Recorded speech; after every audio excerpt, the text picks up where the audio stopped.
जहाँ भय समाप्त हो जाता है, जहाँ प्रश्न चुप हो जाते हैं और जहाँ अहंकार पूरी तरह टूट जाता है, वहीं प्रकट होती है माँ काली, मोक्ष का अंतिम द्वार।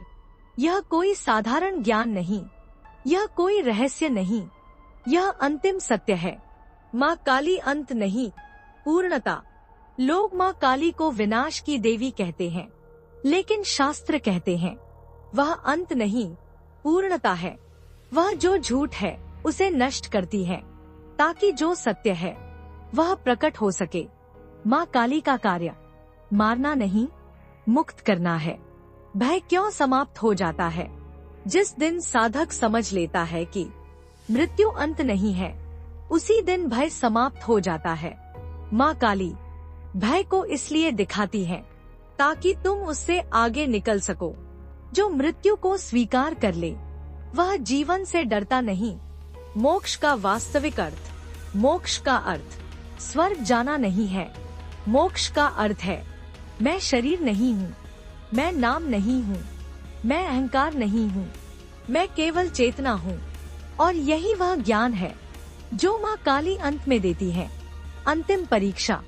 शास्त्र कहते हैं अंतिम परीक्षा में माँ काली कुछ नहीं मांगती, वह केवल देखती है क्या तुम अब भी कुछ चाहते हो।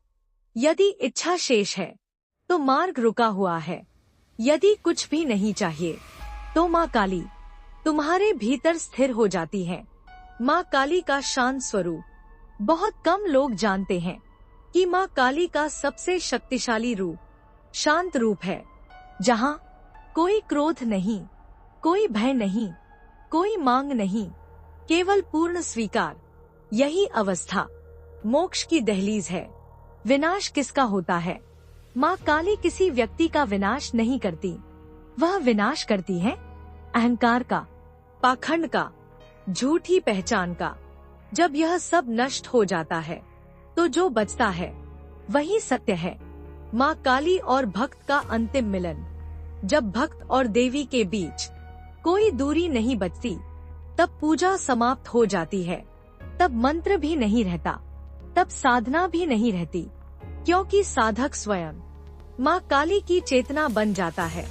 अंतिम सत्य, सबसे पावरफुल लाइन।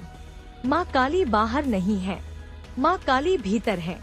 जो उन्हें बाहर खोजता है वह डरता है, जो उन्हें भीतर पाता है वह मुक्त हो जाता है।